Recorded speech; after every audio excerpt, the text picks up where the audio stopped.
with another reading section. Remember, I tell you when stuff is important, and I'm going to go over the important stuff, but you need to read 4.1 and 4.2. Read 4.1 and 4.2. Why do I want you to read it? Well, because after I cover today's material, that will just kind of put the icing on the cake as far as terminology, as far as definitions, because 20% of your test is going to come from 4.1 and 4.2.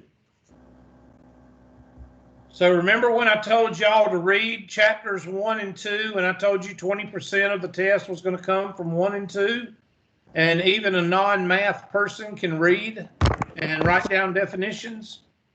Okay, same thing here. 4.1 and 4.2 is all reading and definitions, except for a little bit of using your calculator and or the Excel spreadsheet. And in this case, the Excel spreadsheet, you don't even have to do any formulas. You just hit buttons. All right, so I'm going to go ahead and tell you right now, I'm going to give you a lot of test questions in the next 55 minutes. Okay, 50 minutes or whatever. I'm going to give you a lot of test questions. One test question. What is correlation? And sometimes I want to put two L's in there. Please don't let me do that because I don't think that's correct. Correlation is finding a pattern. Pattern found in scatter plot. Now that's the Hubertism definition, but the next time you see a graph and it's got a bunch of dots on it, that's a scatter plot.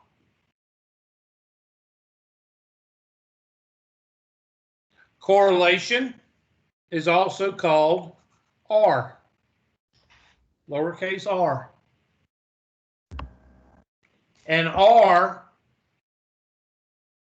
is between 1 and -1. Actually, it's equal to. All right, so if you have a very strong negative correlation, that would be closer to -1. If you have a very strong positive correlation, that would be closer to +1. If you have a moderate correlation, I'll just write this down, strong would be -1 or +1. Closer you are, moderate, closer to -0.5 and +0.5.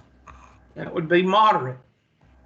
And then what do you think weak is going to be close to?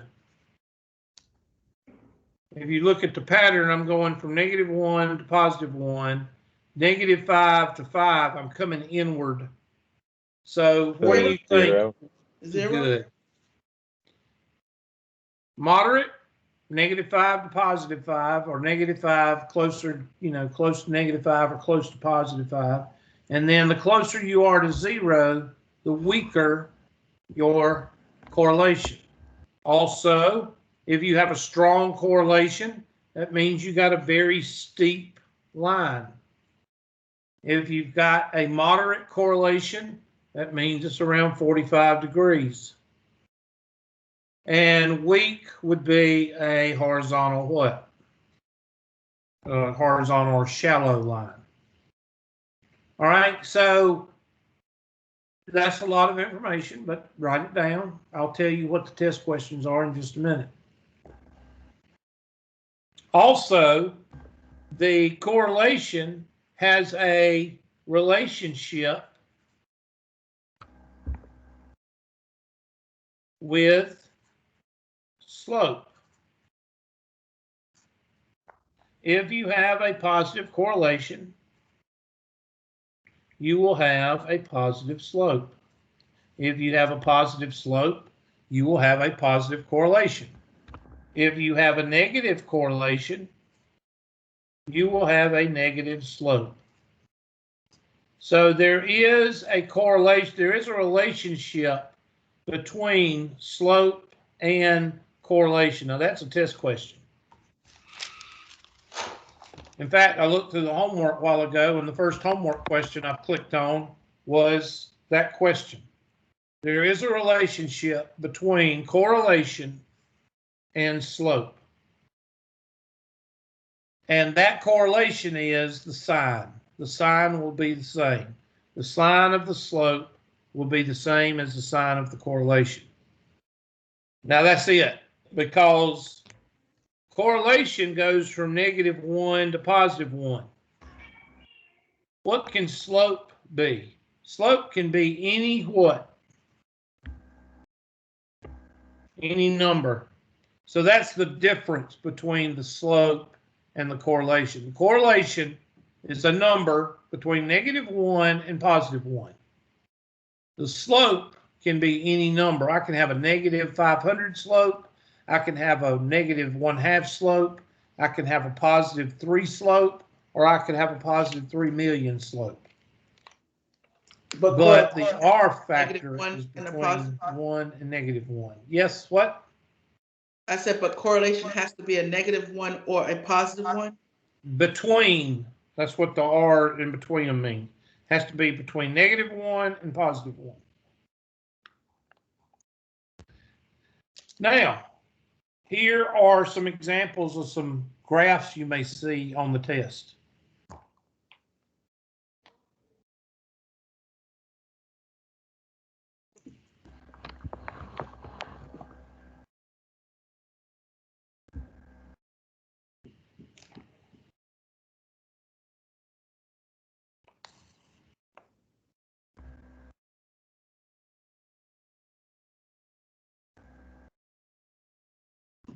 All three of those are called what? Scatter plots. Thank you. Thank you for the interaction and paying attention. All three of these are scatter plots. Do you see a pattern? Yes. Yeah. This one's going left to right, up. This one's going left to right, what? Down. This one's going straight across. This is a very strong positive correlation. This is a very strong negative correlation. And this is no correlation. So that's a test question right there. So going down makes it negative? Left to right, down, yes. Always put your car on the left-hand side. Why do you start with the left-hand side? How we've been reading for 12 years, or for 12 plus years, left to right. So you always put the car on the left-hand side. What's this car doing? Going uphill, positive. What's this car doing? Going downhill, negative. What's this car doing? Nothing. So there's no slope. Quick question. Yes. So what would a moderate scatter plot graph look like? Moderate would be shallower than this. So if I was to draw a line like this pink line, moderate would be something like this. And moderate would be something shallow. In other words, it's starting to level out. And that's why the R factor is so important. The R numerically tells you if it's around 1, closer it is to the ones, the stronger it is. The closer it is to the 0.5s, the more moderate it is. And the closer it is to 0, the weaker it is.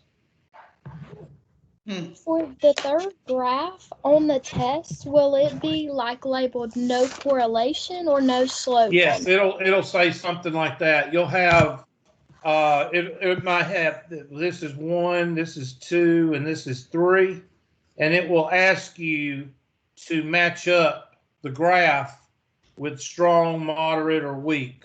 Okay. Or it may say it may say negative slope, negative correlation, and a positive correlation, and then you match up the slope with it, or match up the graph with it. You'll see in the homework, you'll see it. Yes, sir. I'll show you a couple in just a minute. So your first vocabulary word in 4.1 is correlation. Now, what's your second word? Your second word in 4.1 or 4.2 is called causality. And I always want to put an E in there, but I'm not going to do it, because I don't think the E is in there. It may. Somebody can check it. Causality. Can anybody give me the third three-word definition of causality? It's a three-word definition. Cause and what? Effect. Cause and effect. People write songs about it. Matrix 2, the French restaurant owner talks about it.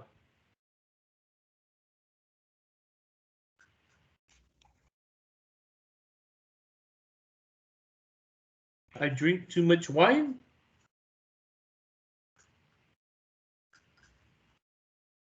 I have to pee. That is a direct quote from a movie. So before you go traipsing off and complain to my department head, that comes from the Matrix 2. They walk into the restaurant owner is talking about how he loves to drink French wine. I love to drink French wine, but cause and effect. I drink too much wine, I have to pee. That is the perfect definition of cause and effect. You drink too much, you have to go to the bathroom. That is cause and effect. How about if I load my car down with people and luggage? What does that do to the gas mileage? Makes it decrease, Hubert. That's right, class. What if you put a 20-pound pack on your back? Are you going to be able to run faster or slower? Slower. Okay? Slower. Cause and effect. Make sure you understand what cause and effect is. Cause and effect requires context of the question.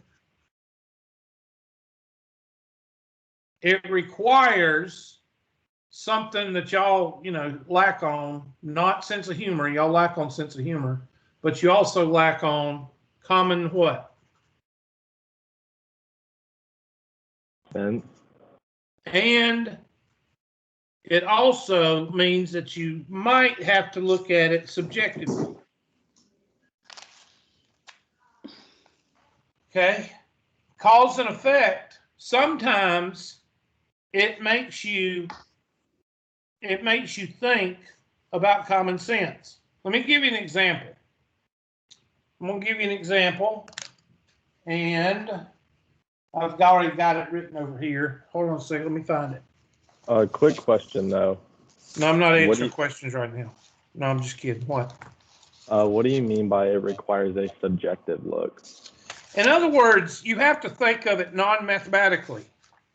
You have to look at the question and think about what's going on with the question. You can't just say, well, there's no cause and effect there. You can't. And let me do this presentation right quick of the two examples, and then you'll see what I mean subjectively. All right? Okay. You ready? All right, here's the first example. Let's say that I work at a movie theater. And I also have got to do a project for probability and statistics. And I say, okay, well, the movie Con Air is playing at the theater. That's a Nicolas Cage movie. And I'm going to record the attendance and the ticket sales for that movie, Con Air. And I do. And this is an example of a test question that you could see. All right. Then I go to the hospital, and I talk to the records keeper at the hospital, and I find out that the suicide deaths for these 3 months, whatever, is equal to this correlation of suicide deaths. So can I say that Nicolas Cage movies cause suicide? No. No. There are some people that would argue that Nicolas Cage movies does cause suicide. They're just bad movies. Okay? But why did you say no so abruptly? Because a movie Because can't common make sense. You have a work email. A movie can't make you cause suicide as much as a gun can't kill somebody sitting on a table. Okay? Right. There is no way that a movie can cause you, or a heavy metal band in the 80s can cause you to commit suicide or kill somebody. All right? There is no correlation there. I mean, there's no causality there. That is an example of, and I'm going to give you this because this is a test question, and I write it in red for you. Y'all have to excuse me. It's Friday, and I'm kind of using my previous class slides. You're good. Correlation does not equal causality, but causality equals correlation. Write that down. What? Just because I work at a movie theater and I wrote down that, and then I went over to, the hospital, and I got the suicide death rate over there. There's no way I can say that just because these two things correlate, that means one causes the other. That's where you have to bring in a little bit of common sense and subjectivity, if you want to call it that. Okay? Meaning that it's not analytical. Let me just say that it's non-analytical. You're not going to sit there and go, okay, well, the correlation is the same, so they must cause each other. That's the difference between a dumbass and somebody that knows what's going on. All right? You can't sit there and go, well, that causes the other because correlations are very close. No. Does this make a little bit of sense, Mr. Michelle, when I was talking about the subjectivity and the common sense? Yes, sir. Thank you. Now, look at this one. And write this one down. This is another graph, kind of like the movie graph.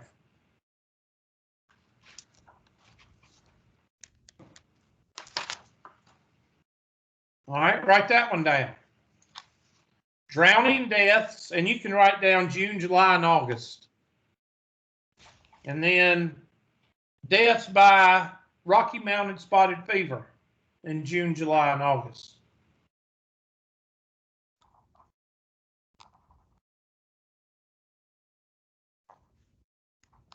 Now, I've got a correlation of 0.82 here and a correlation of 0.92 here. And if I asked y'all if these two caused each other, what would you say? No. One, you can't die twice. You can't die of drowning and then die of Rocky Mountain spotted fever. So they don't have causality, but what they do have is a lurking variable. What is the lurking variable that ties these two together? The 3 months? Hot The weather. 3 months, exactly. The hot weather. What do people do in hot weather? Get stupid. Well, yeah, they do. They do get aggressive and start having more road rage, but they go swimming and they go what? Outside. Don't they? I mean, in the middle of January, you don't go swimming and you don't go hiking unless you just want to exercise.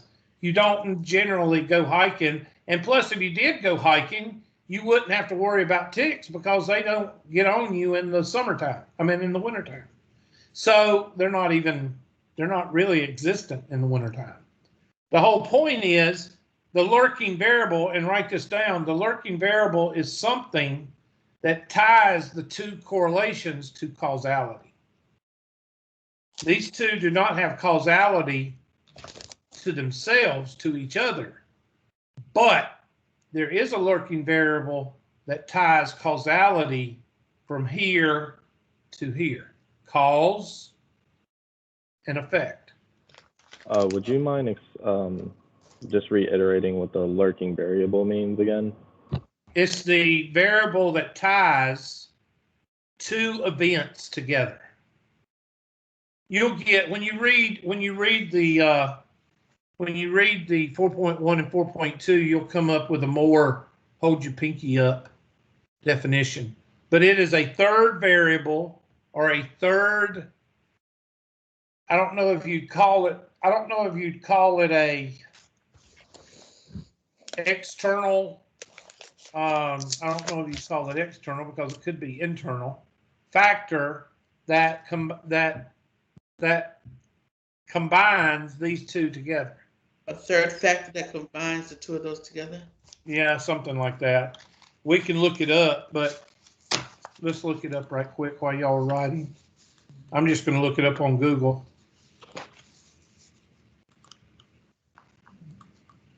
Lurking variable.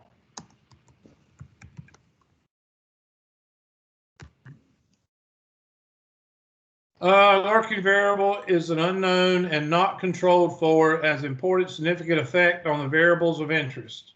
They are extraneous variables, but may make the relationship between dependent variables and independent variables. Causation and lurking variables. The seriousness of the fire is a lurking variable.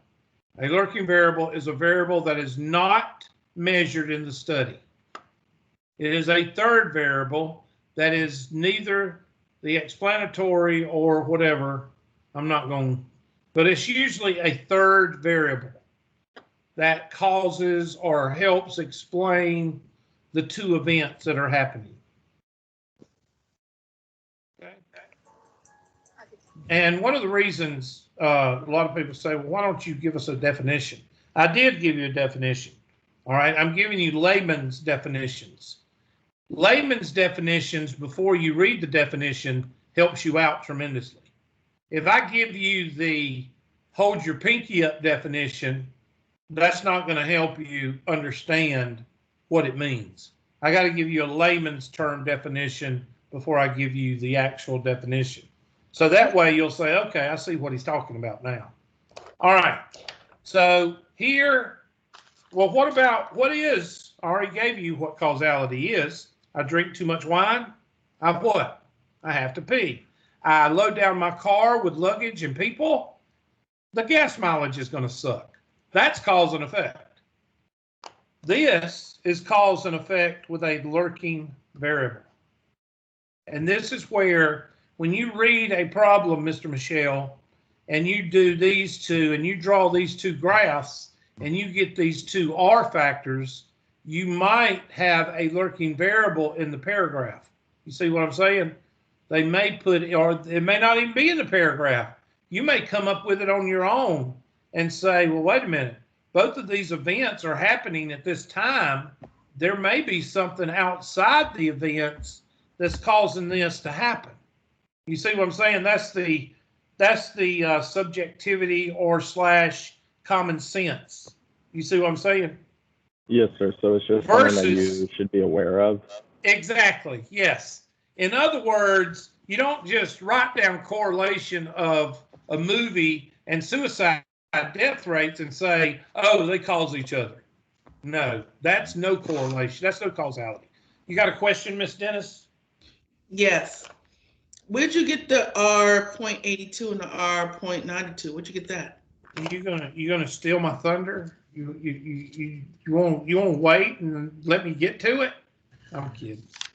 I'm gonna get to it in just a second. I'm gonna throw some math in here, Miss Dennis. You know that. Oh, gosh. I got to discourage the class some way. All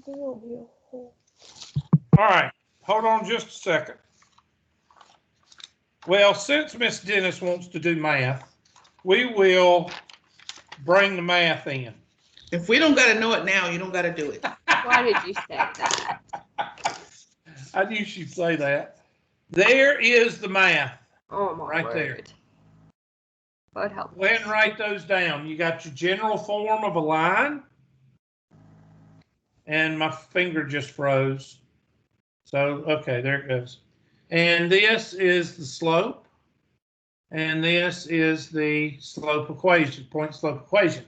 Now, the good news is all of you have had this before, because you have to have a certain score to get into this class. And that score means that you've had algebra before, or you've had algebra, pre-algebra, algebra 1, algebra 2, pre-cal in high school, or you've had 101 or 102 at Tri-County or another college. One of those three things tells us that if you're sitting in this class, you have had this material before. Now, you may not remember it, but you've had it before. So what I'm going to do is I'm going to give you two numbers. I'm not going to give you the numbers that I got right here. I'm going to give you two numbers, 2 points. And I want you to give me the slope and the equation of the line that runs through those 2 points. So here is the 2 points. And then I'll let y'all work. I got a question. What's the question? You said the first equation is general form of line. Yes. And the second one is something about a slope? This is slope, and this is point slope equation. Point slope equation, okay. Yes, ma'am. And let's go with 4, 5. All right, there's my 2 points. And I want everybody to take a minute or two, and I want you to give me the slope and the equation of the line that runs through these 2 points. 2 parts. I'll put one part on the left and one part on the right. This is the first part, which is slope. And this is the second part, which is the point slope equation. I'll give y'all a minute or two.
Okay, which way do we read? Left to right. So this is x of 1. This is y sub 1. This is x sub 2. This is y sub 2. Plug and what? Plug and chug, Hubert. M is equal to y sub 2 minus y sub 1 over x sub 2 minus x sub 1. Why do I use those parentheses? Well, I'm going to tell y'all a story. I have several degrees. I have most of the teeth in my mouth. And I have running water in my house. But I still use these parentheses. Why do I still use these parentheses? 10 years from now, if you come up to me and ask me to do the slope of a line or 2 points, I will use these parentheses. Why will I still be using these parentheses? So you don't Because of confuse two the sign. things that y'all hate more than word problems. What are they? What are the two things that y'all hate more than word problems? Work. As much as word problems in math. What do you hate? Oh, come on, people. Negative numbers. Negative numbers. And what else? Who's the smarty pants? I hate Yeah, you're not supposed to talk. What beside negative numbers? What else? Decimals? Well, close. But y'all use the idiot box for the decimals because you've been taught to do that in K through 12. But what have you been hating since the 3rd or 4th grade? Math. Not fractions, well, PEMDAS? not decimals, but what? I just told you. Fractions. And as long as there are fractions and negatives, you will use those parentheses. But you know what? There are students out there that don't use those parentheses. They don't need it. Okay? But they cry and whine when they miss the problem. So this guy, this has several degrees, most of my teeth, and I have running water at my house. I'm going to use those parentheses because I need to use those parentheses. That's all I'm going to say. 5, 1, 4, and 2. Plug and chug. 5 minus 1 is what? 4. And 4 minus 2 is? 2. So my slope is equal to what? 2. 2. Okay, now I'm sorry. I've made that just about as easy as I can. If you don't want to put the parentheses, don't whine if you get it wrong. Now, I take this slope and I put it over here. M is equal to 2. Does anybody have any idea which point I'm going to pick? Am I going to pick the 2, 1, or am I going to pick the 4, 5? 2, 2, 1. 1. Why am I going to pick 2, 1? Somebody tell me. Because that's it has to make it x1. easier for yourself. Because it's small numbers. And what is the KISS method in mathematics? It's your parents' fault. The KISS method of life. Keep it what? Simple. Simple. I don't like that last word, so I don't use it. Okay, keep it simple. KISS method. Last word. What'd you say? What was the last word? It's your parents' fault, Miss Dennis. They didn't teach you. It's a word that goes with ignorant, and it starts with an S. I don't like it. Stupid. Ugh. There's 2 words I hate, and that is stupid and idiot. I hate those 2 words. Now, dumbass, I use that word a lot because dumbass is more applicable. All right? But I hate those 2 words. Anyway, and that's coming from, a veteran. And if you're a veteran, you're a terrorist and a racist. So anyway, you have to follow that if you don't understand what I'm talking about. So y minus parentheses is equal to 2 times x minus parentheses. I just rewrote this right here because which way do we read? Left to right. This is x sub 1, and this is y sub 1. Now I'm going to plug and chug. Y minus 1 is equal to 2 times x minus 2. And now you're going to solve for y. So go do it. Solve for y.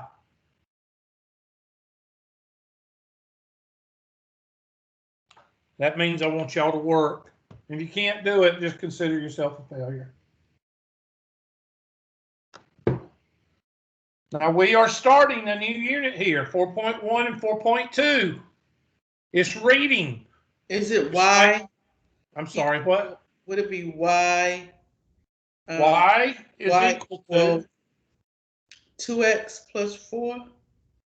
2x, wait a minute, that negative 4, that's negative 4, and then bring this 1, negative 1 across.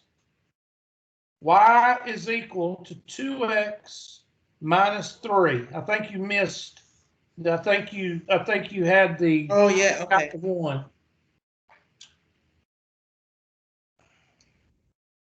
Now, besides the Excel spreadsheet and the calculator, this is the only math in 4.1 and 4.2. Okay, so if you can do this, you can do 4.1 and 4.2 homework. I'm going to show you how to do it. We're going to the Excel spreadsheet now. I'm going to show you how to find R. And it's real easy. I'm trying to tell y'all, just like chapter 1 and chapter 2 in the first unit, this is reading and it's real easy. So make sure you don't go through 4.1 and 4.2 homework and you not send me questions. Okay. All right. So let's go to the Excel spreadsheet and your calculators. Get them both out. I picked the wrong one. Everybody get your calculator out.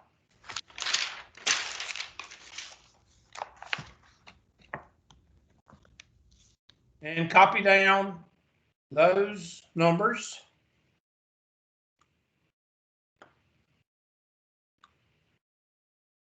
And put them in your, you can follow along. Okay, now, if you want to do this on a spreadsheet, you can pull it up on your computer and go ahead and put those numbers in, because you don't have to do any formulas or anything. You can do everything on the Excel spreadsheet. It's already there. You just have to know what buttons to push.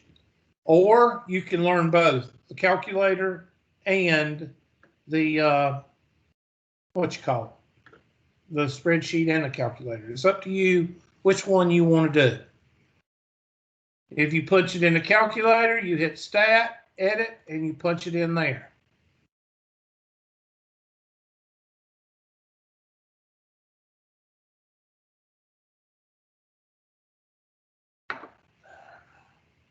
I'm giving y'all a chance to do both or do one of each or whatever. Y'all figure out what you need to do, because I only got like 7 minutes before y'all start convulsing.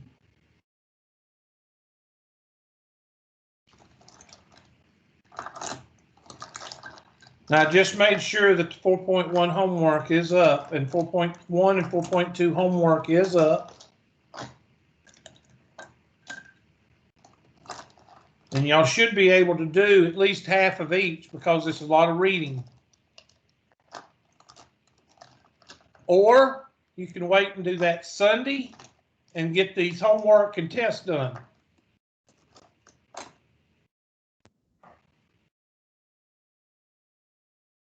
All right, so what do you do first? Well, if you're using the Excel spreadsheet, and I'm going to get rid of the calculator right quick, you highlight these two columns.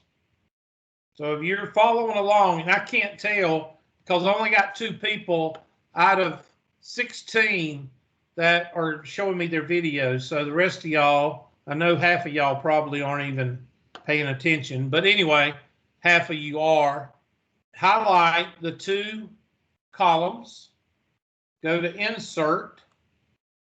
And you see over here where you see all the graphs right here?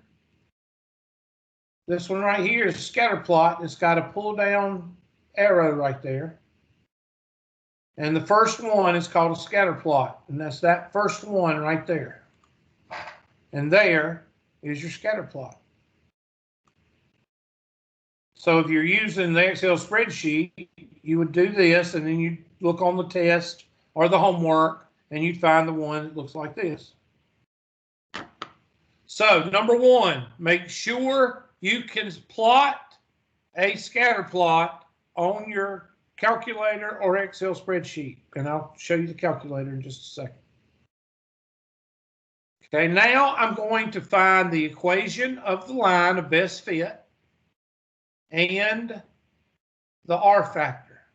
So I right click on one of the dots. Any dot, doesn't matter. Any dot, you right click and hit add trend line.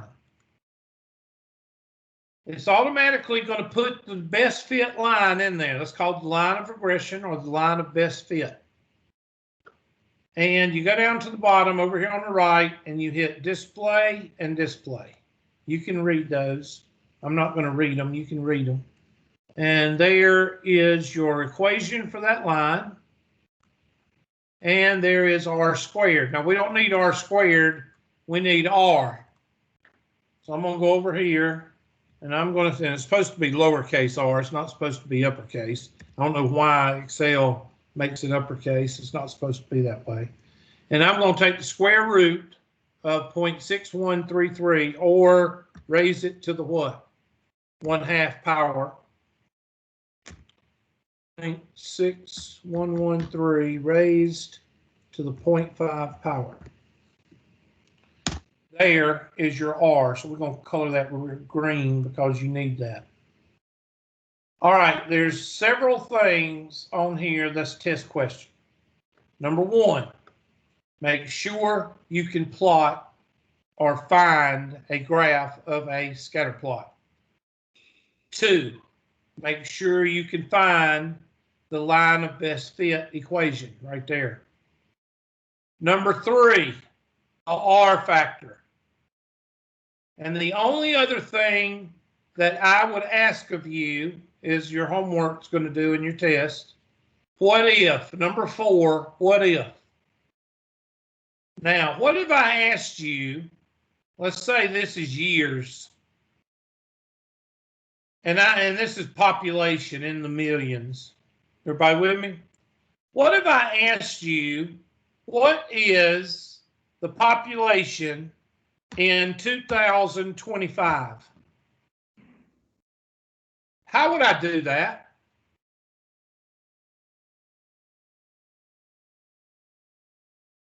Well, what did I give you?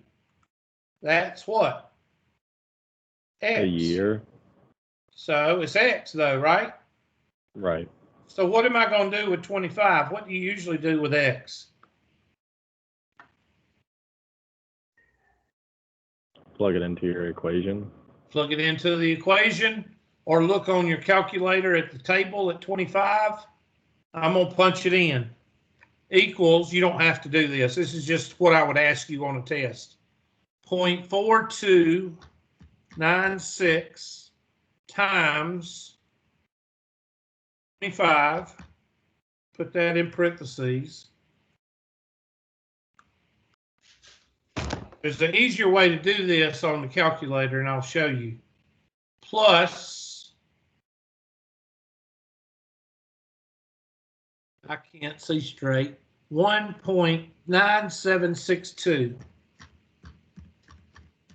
So the population in 2025, if these were years, and this is population, this line, this dashed line right here, predicts that in 2025, there won't be just 12 million, there'll be 12.7 million. Okay, so that's how you use. So 1, plot. 2, the equation. 3, R, and 4, what if. Now, on the calculator, this is what you do. On the calculator, you punch your numbers in, and then you hit Stat, Calculate, and go down to linear regression.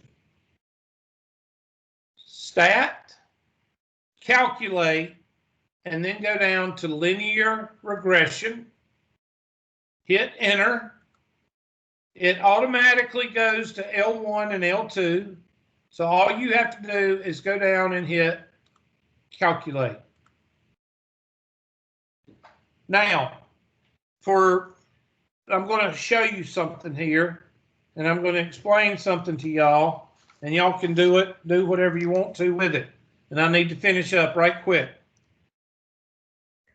For 3 years in pre-algebra, algebra 1, algebra 2, you have learned that y is equal to mx plus b. And now this book decides, and this calculator decides to change it to y is equal to ax plus b. It's the same thing. So y is equal to 0.4296 ... x plus 1.976 ... There's your equation. And your R is equal to 0.78187. Now, I'm going to continue to teach and record because I want to show you how to find the values and how to graph it. So those of you that have to go to a class, you go ahead and then just catch the last 10 minutes of the recording today, and you'll see how to do the rest of it. Those of you that want to stay can stay. All right, now I'm going to go to second stat plot, which is y equals. See above y equals, it says stat plot. That means statistical plotting. So second, y is equal. It's already on number 1. This is different ones that you can pick. Hit enter on number 1. I never have used number 2, 3, or 4. I've always used number 1. Now you got to turn it on, so hit enter on the on position. And it automatically goes to L1 and L2. So all you got to hit now is graph. And there is your scatter plot. And all you do now is plot the regression line. And you hit y is equal. And then you type in 0.429x 6x plus 1.976 and hit graph. And there it is. And that's the same thing that you got with the Excel spreadsheet. Hold on a second.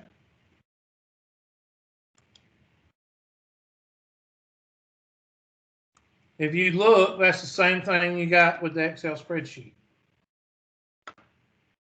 So make sure you can do it either on the Excel spreadsheet or you can do it on the calculator, one of the two. Any questions? All right, I want each of you to have a good weekend. I want you to work on your test and your homework today, get it done, and then maybe work on 4.1 and 4.2 over the weekend. Y'all have a good day and a good weekend, and I will see y'all later. Bye.